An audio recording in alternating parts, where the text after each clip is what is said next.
Números, capítulo de número 21, vai falar sobre as serpentes ardentes que picaram o povo. E o tema da palavra hoje é a serpente de bronze. Eu vou ler só alguns textos aqui.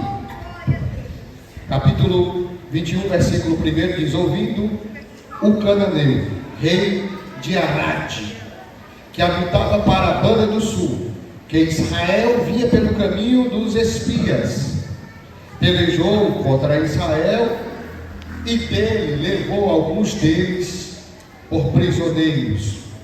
Então Israel fez um voto ao Senhor, dizendo: se totalmente entregares este povo na minha mão, destruirei totalmente as suas cidades.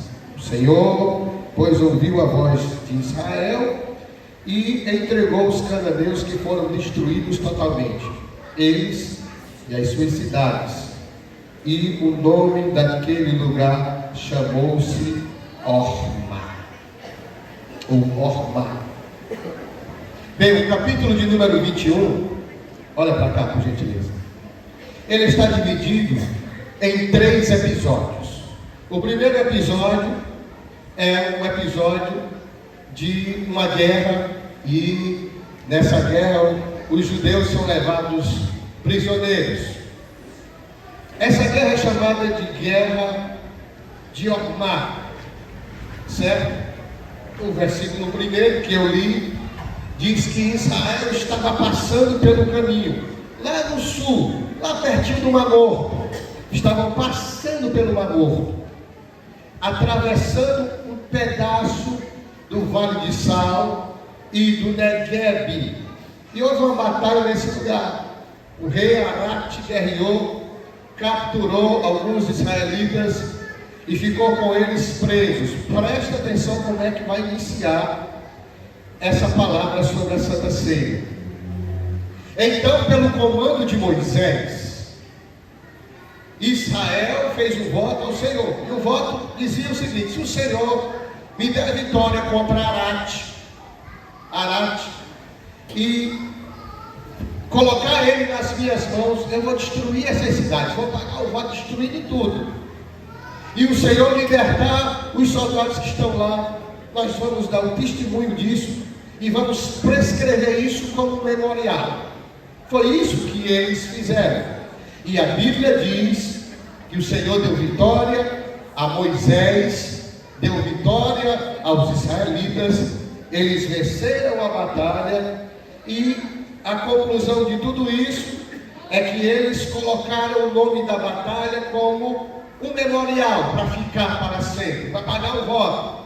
A batalha de Horma, está lá no versículo de número 3. Então observe mais uma coisa. Depois dessa batalha, eles sobem para o Monte Hor, e é nesse monte onde Arão falece, é nesse monte onde Arão é sepultado, e eles choram a morte de Arão e descem, presta atenção, igreja, no caminho do Mar Vermelho. Estão descendo, no sul de Israel, estão descendo para pegar a estrada no sentido do Mar Vermelho. E quando eles estão descendo, eles vão ter que passar, presta atenção, eles vão ter que passar pelo caminho de Edom. Por onde é que eles vão ter que passar? Pelo caminho de Edom. E quem é Edom, pastor Marcelo? Edom é Esaú. Ou seja, eles vão passar pelas terras de Esaú. E a Bíblia diz aqui que eles foram setados por Satanás, porque os israelitas são descendentes de Jacó, os edomitas são descendentes de Esaú. Esaú e Jacó são irmãos gêmeos, filhos de Isaque, netos de Abraão e de Sara. Todos os dois povos são descendentes de Abraão. Mas houve uma rixa muito grande quando Jacó recebeu a primogenitura de Edom ou de Esaú, e por conta disso houve uma desavença muito grande, e eles tiveram filhos e famílias, e essa história foi contada para os seus entes queridos, de maneira que criou um sentimento de ira, de angústia entre os descendentes de Esaú para com os descendentes de Jacó. Fizeram povos, eles construíram colônias, transformaram-se em vilas, e agora são povos grandes. Ambos os povos são nômades, eles não moram em local fixo, mas as terras aqui no caminho do Mar Vermelho são terras de Edom.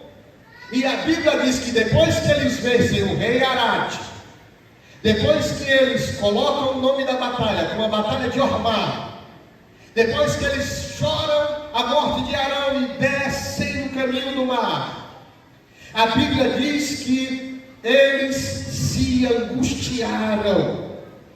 Você não vai ver a palavra Satanás nesse texto, mas ao ler o texto você vai perceber que Satanás lançou setas naquele povo que era o povo guiado por Deus, e Satanás operou trazendo insatisfação no meio do caminho.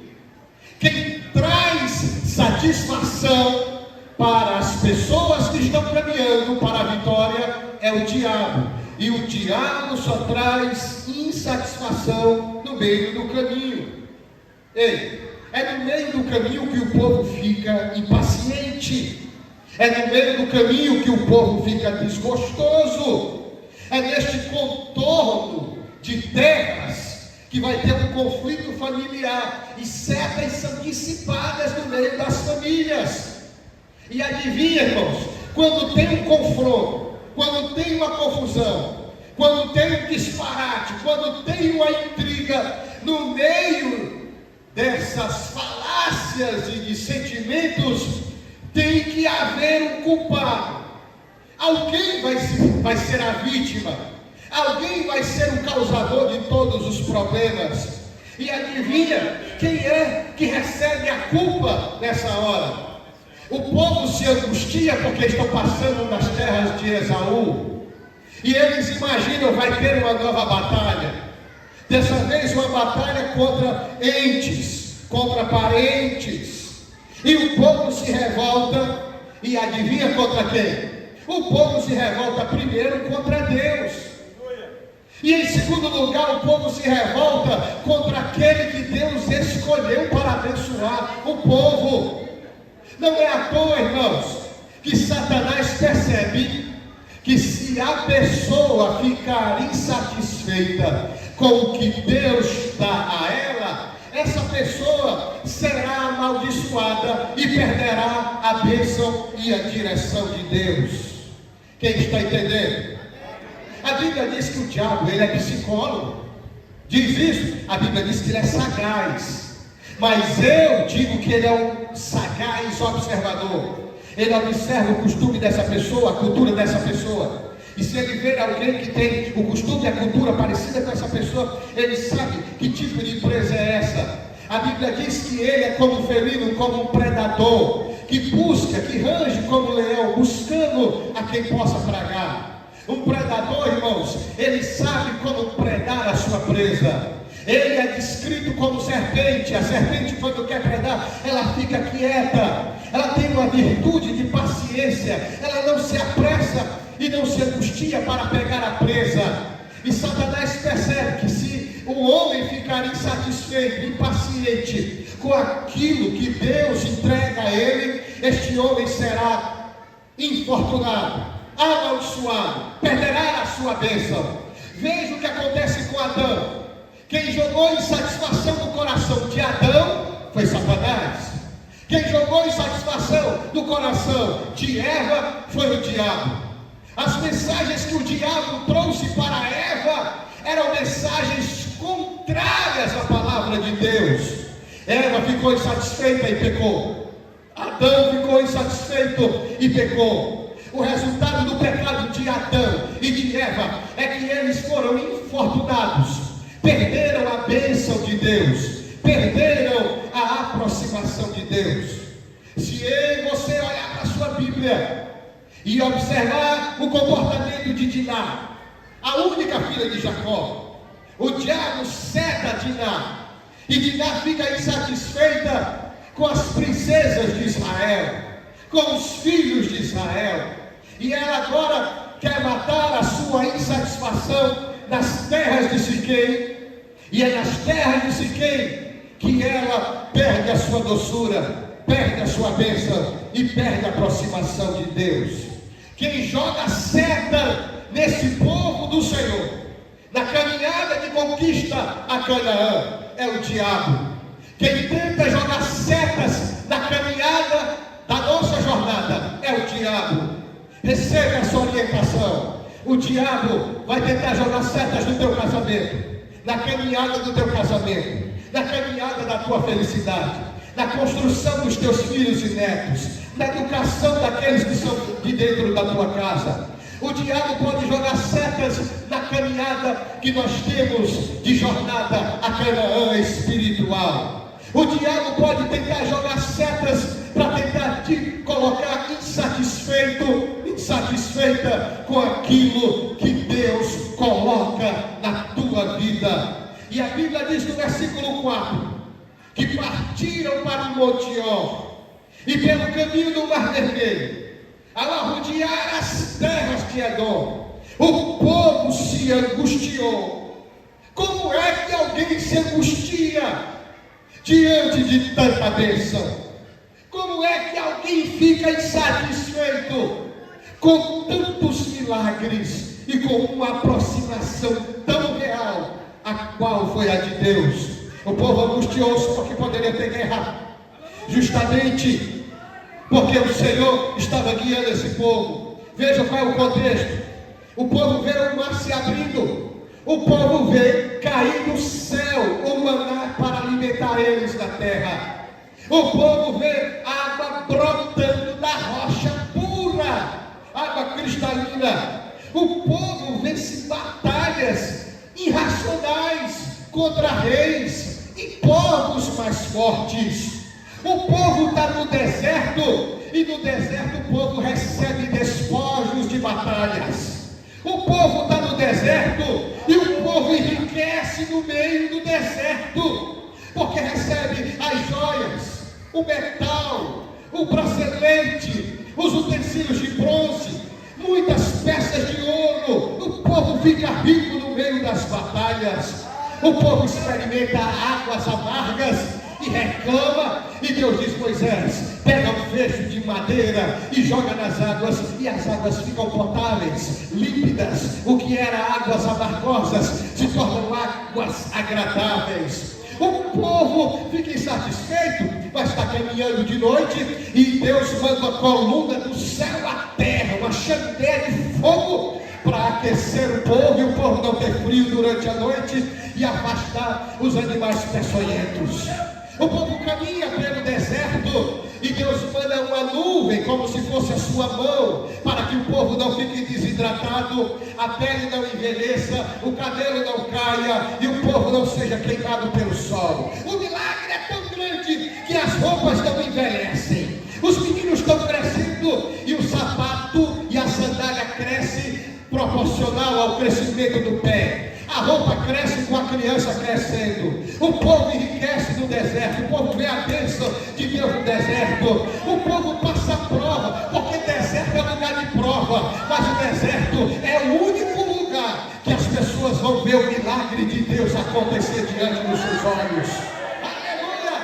E é nesse contexto de deserto, é neste contexto de provação, que o povo reclama de Deus. Aleluia! Ah, meu irmão, o povo insatisfeito, irmão, é um horror. Quando o povo se revolta, ninguém segura. E sabe, irmãos, eles ficaram insatisfeitos por causa do pão. Eles ficaram insatisfeitos por causa do maná. Se você vê na sua Bíblia o versículo 5, o povo falou contra Deus, o povo falou contra Moisés, e eles falaram assim: por que é que o Senhor nos tirou lá do continente africano e nos fez subir do Egito para cá, se aqui nem água tem, se aqui nem pão tem, e esse pão que desce do céu, nós já estamos enojados dele, nós já estamos fartos dele, a gente não aguenta mais comer esse pão, viu? O povo murmurou do maná, o povo reclamou da bênção de Deus. E olha só, não é a primeira vez que este povo reclama do maná. A Bíblia Sagrada diz que em outra situação eles reclamaram do maná, eles chacoalharam acerca do maná. Mas se você olhar para a sua Bíblia, toda murmuração, toda reclamação vem por causa de uma palavra.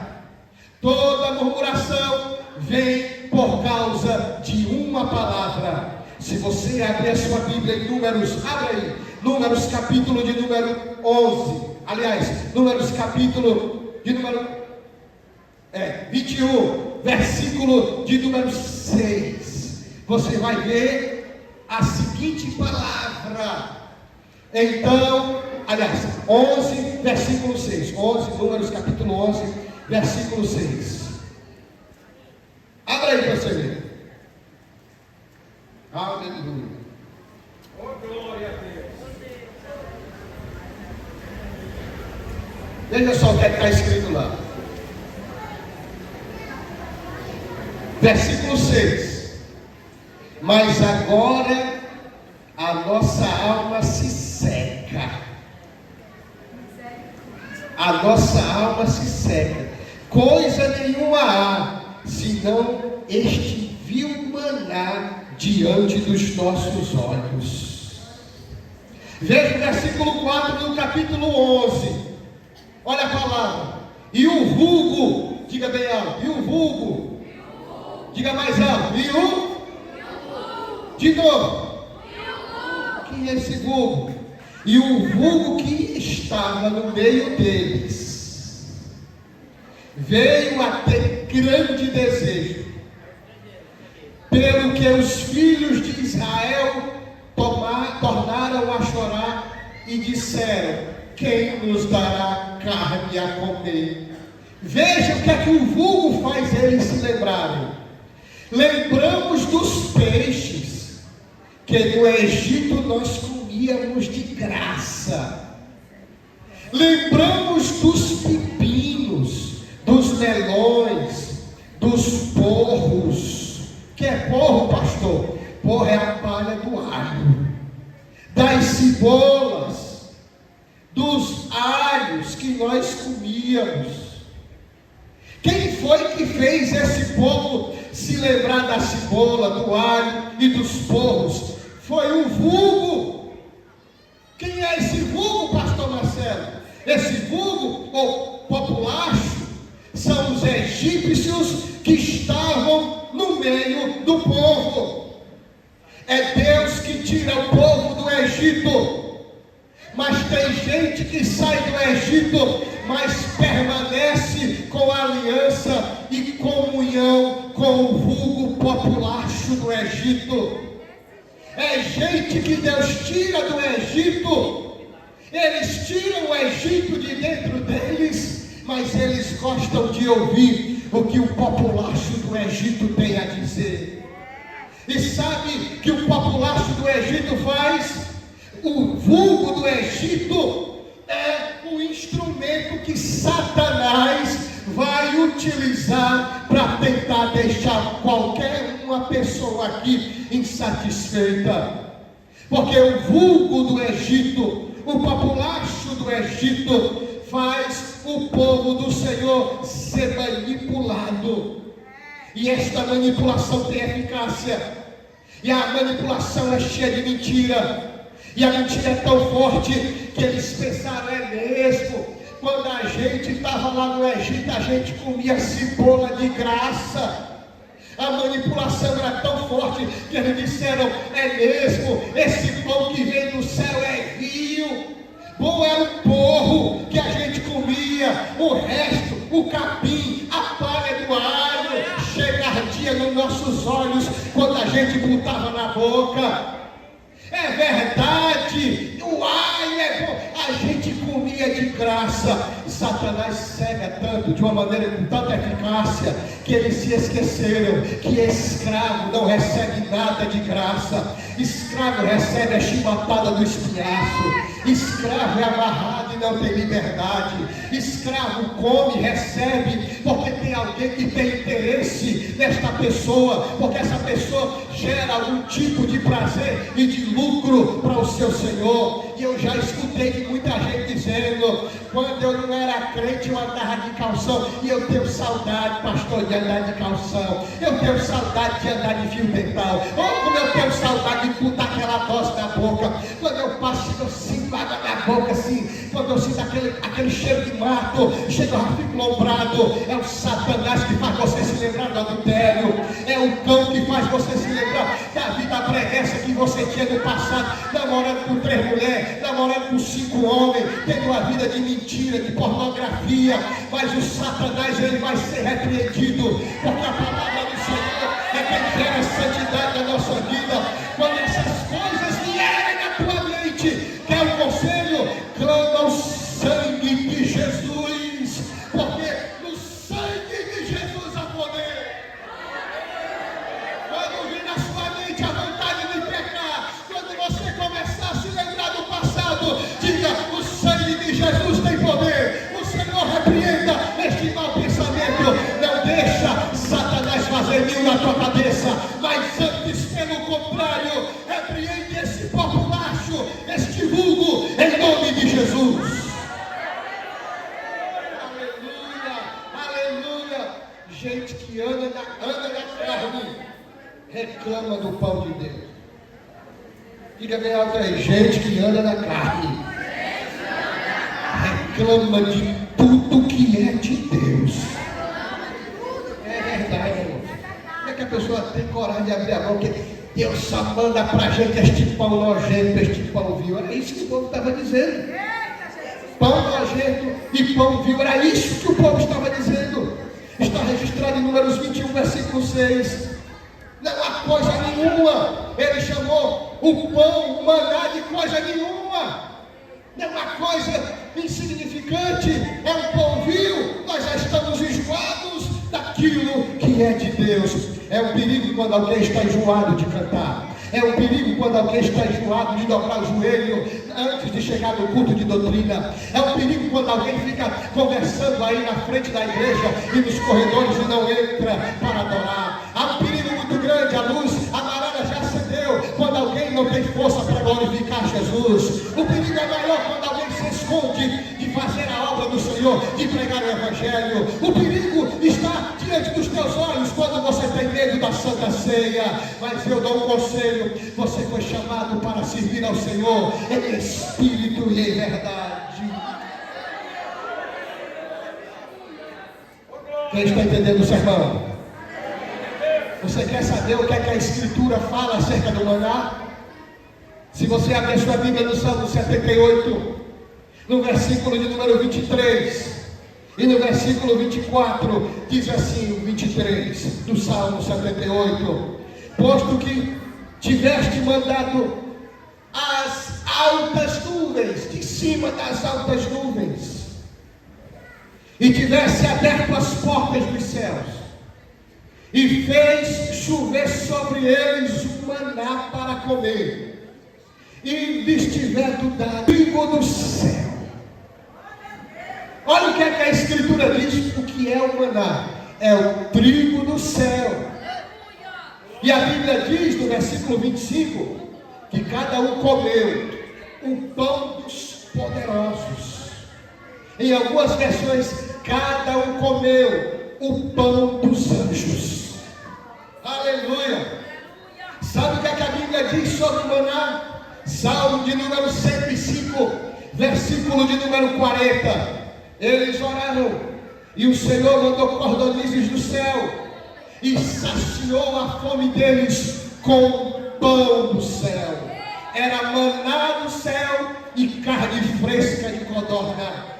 A Bíblia diz em Neemias capítulo 9, versículo 15, que o pão dos céus está no plural, o pão dos mistérios, e junto com a água que Deus fez brotar da rocha, alimentou o seu povo. A Escritura diz que o maná é pão dos anjos. A Escritura diz que o maná é pão dos céus. A Escritura diz que maná é pão dos poderosos. A Escritura diz que maná é pão dos mistérios. E o povo reclamou e rejeitou o pão do céu. Tem alguém entendendo esse sermão? Aleluia! Aleluia! E é nesse contexto de insatisfação com que Deus manda para o povo, que o Senhor irou-se contra este povo. E a Bíblia diz em Números capítulo 21, versículo 6, que o Senhor mandou sobre o povo, o Senhor permitiu que viesse sobre o povo serpentes abrasadoras, que mordiam o povo, e o povo morria da mordida da serpente. Em Deuteronômio capítulo 8, versículo 15, não eram só serpentes que mordiam o povo, mas escorpiões abrasadores atormentavam o povo. E a Bíblia diz que a maldição caiu sobre todos aqueles que estavam insatisfeitos com o pão do Senhor. A Bíblia diz que a morte veio sobre aqueles que comiam o pão do Senhor de maneira indigna. A Bíblia diz que por causa da indignidade e da blasfêmia, os que eram mordidos pelas serpentes e picados pelos escorpiões ficavam fracos, doentes, a caminho da morte. A Bíblia Sagrada diz que o povo, quando viu esta aflição, o povo se aproximou de Moisés e disseram a Moisés: Moisés, pelo amor de Deus, pecamos contra o Senhor, e nós falamos muito mal de você, nós nos levantamos contra você, nós te criticamos no meio do arraial, nós fizemos a tua caveira e preparamos a cama de gato para ti. Moisés, a gente não te queria, mas nós estamos de joelhos na presença de Deus, pedindo a ti, Moisés, clama a Deus para que Deus perdoe o nosso pecado. Moisés, nos recebe como aqueles que são guiados por ti. E a Bíblia Sagrada diz que o único antídoto para a maldição, há um escape para a maldição, e esse escape é a confissão dos pecados. Em Provérbios de Salomão, Salomão já dizia que aquele que peca não é inocente diante de Deus, e colherá o fruto do seu pecado. Mas o mesmo Salomão diz que aquele que peca e confessa os seus pecados e deixa as suas transgressões, alcançará de Deus o favor e a misericórdia. Aleluia! O apóstolo Paulo diz que o salário do pecado é a morte, mas o perdão, a perfeição, o dom gratuito vem de Deus na pessoa de Jesus Cristo, o nosso Senhor e o nosso Salvador. Aleluia! Eu gosto da Bíblia, porque a Bíblia fala de coisas boas, mas a Bíblia não encobre os pecados. Davi, quando peca dentro do palácio, Davi pensava que ninguém sabia do seu pecado com Batseba. O pecador peca e ele tenta enrolar, ele usa seus recursos de manipulação, ele usa seu jeitinho de camuflagem, ele esconde-se atrás de uma máscara que o homem carnal, a mulher carnal, o homem pecador nem percebe e nem vê, mas o homem espiritual, a mulher espiritual, tudo discerne, porque quem não é discernido é quem é espiritual. Aleluia! Davi pensava que ninguém sabia fato. E Davi um dia vai passando, e Natan está diante de Davi, e Natan chegou para Davi e disse: Davi, me ajuda a resolver aqui um mistério. Que é, profeta Natan? Um sujeito acolá tem 100 ovelhas, e ele de repente ficou interessado numa só ovelha, e ele mandou matar a ovelhinha que a pessoa tinha, a única ovelha. Ele tinha 100, mas ele mandou matar uma única ovelha. A Bíblia disse que a ira de Davi se encheu e disse: Natan, foi mesmo? Foi. Davi, o que é que a gente faz com um homem desse? Um homem desse deve morrer. Um homem desse, a espada deve vir sobre ele. Quem é este sem vergonha, esse cachorro, esse safado? Aí o profeta Natan, cheio do Espírito Santo, disse: Davi, esse homem é você, Davi, porque você tentou se esconder de Deus, Davi. Você tinha as princesas de Israel para escolher como mulher, mas você preferiu matar o marido dela, Urias, para tomar essa mulher como sua. Davi, nunca mais tu vai ter paz. Tu pecou, mas tu vai ter que colher agora o fruto do teu pecado. A Bíblia diz que Davi não aguentou, se derramou na presença de Natan e disse: agora, Natan, o que é que eu faço? Natan olha para Davi e diz: Davi, tu tem duas opções. Tu quer cair na mão dos homens ou tu quer cair na mão de Deus? Davi não hesitou em dizer: Deus me defenda de um dia cair na mão dos homens. Eu prefiro cair nas mãos de Deus arrependido, porque eu sei que Deus é misericordioso e vai se lembrar da minha alma. Eu estou sentindo um espírito de revelação no nosso meio, aleluia. Você que anda fornicando, tendo atitudes imorais e sexuais, o Deus dessa igreja já viu o seu comportamento. O Deus dessa igreja está falando abertamente para você: arrepende-te enquanto há tempo, porque senão virá o juiz dessa terra e julgará a sua alma, e você não terá como escapar. Mas você quer receber um conselho? Te arrepende dos teus pecados, te arrepende dos teus pecados. Quem quer ser usado por Deus, levanta a sua mão agora, aleluia. Diga para o crente que está perto de você, diga para ele: arrependa-te dos teus pecados.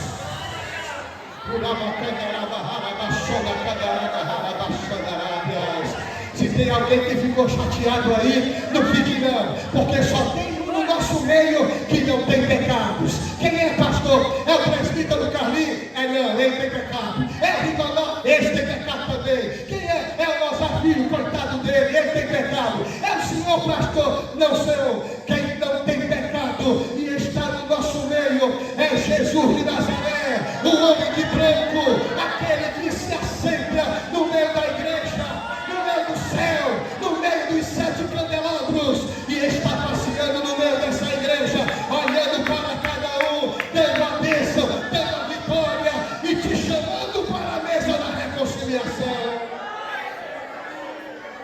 Oh, aleluia! Tem alguém que tem coragem de dar glória a Deus aí? Aleluia, o povo está morrendo. Para concluir, o povo está morrendo. E agora o Senhor fala: Moisés, faça uma serpente de bronze, coloque numa haste de prata e levante. E todo aquele que for mordido por uma serpente, que olhar para a serpente de bronze, vai ser curado. Todo aquele que crê na minha palavra será curado e terá vida. O que Deus está dizendo é que essa vida aqui não é uma vida natural, que a pessoa morre. Todo aquele que for picado e olhar para a serpente terá sobre vida eterna. Aleluia. Pastor, e agora? Agora eu vou lá para o Novo Testamento. Um dia um fariseu, mestre em Israel, chegou: Senhor, o que é que eu faço para ter a vida eterna? Se acalme aí, meu filho. O que importa é você nascer de novo. Como é? Você não veio de noite, você é um ancião, mestre em Israel, doutor em teologia, fariseu, líder da sinagoga. Você vem me perguntar como entra no céu? Você vem me perguntar como entra no céu? Pois a receita é essa: tem que nascer de novo. Como é que entra no céu? Tem que nascer de novo. Como é que entra no céu? Tem que nascer de novo. Aí o ancião: mas como, Senhor? Eu sou velho, eu posso retroceder e entrar no ventre da minha mãe. Nicodemos, deixa disso. Está lá em João, Evangelho de João, capítulo 3. Pode abrir aí, confira. Deixa disso. Tu sendo um líder de Israel, não está entendendo o que eu estou dizendo, Nicodemos? Não é nascer da mulher, nascer da água e do Espírito. Aí ele entendeu. Da água, do batismo, do Espírito, que é arrependimento a Deus. Ele entendeu. Olha, Nicodemos, eu vou dizer uma coisa para você aqui agora. João capítulo 3, versículo 14. E como Deus ordenou a Moisés para levantar a serpente no deserto. Está lembrado, Nicodemos? Está lembrado que o Senhor mandou Moisés levantar a serpente lá no deserto? E todo aquele que olhasse para a serpente não morreria, mas teria a vida eterna. Estou lembrado? Aí Jesus, no versículo 15 do capítulo 3 de João, diz: do mesmo modo que a serpente foi levantada no deserto, importa que eu aqui, o Filho do Homem, seja levantado, e todo aquele que olhar para o Filho do Homem, esse seja salvo e não pereça, mas tenha a vida eterna. Aí Nicodemos começou a olhar e Jesus acrescenta: porque Deus amou o mundo de tal maneira que deu seu Filho unigênito, para que todo aquele que nele creia não pereça, mas tenha a vida eterna. Creia naquele que foi enviado de Deus, o único de Deus, aleluia. Os israelitas deveriam olhar para a serpente para serem salvos, mas todos aqueles que olharem para Jesus serão salvos e terão uma vida eterna com Deus, aleluia. Isaías já dizia: olhai para mim e sereis salvos. O escritor aos Hebreus aponta para Jesus dizendo: olhando para Ele, o autor e consumador da nossa fé. Aleluia. Aí eu concluo esse sermão dizendo: foi por causa disso, de comer o pão dignamente, de reclamar de tudo aquilo que Deus tem dado para você, que o povo estava fraco, que o povo estava doente e que o povo estava morrendo. O povo estava morrendo porque tirou seus olhos de Cristo. Eu dou um conselho para você, crente: não reclame do ciclo de oração. Não reclame porque tem oração antes do culto de sexta-feira. Não reclame porque tem evangelismo e se vai chover ou não, não interessa. A chuva é de Deus, o sol é de Deus, o tempo é de Deus, você é de Deus e a obra é de Deus. Não reclama. Aleluia. Não reclama da comida que Deus coloca na tua mesa. Não reclama do cônjuge, da consorte, do marido que Deus te deu. Não reclama dos filhos que nasceram do teu ventre. Não reclama se o culto passar 10 minutos. Não reclame do pão que Deus te dá para ser feliz. Porque se você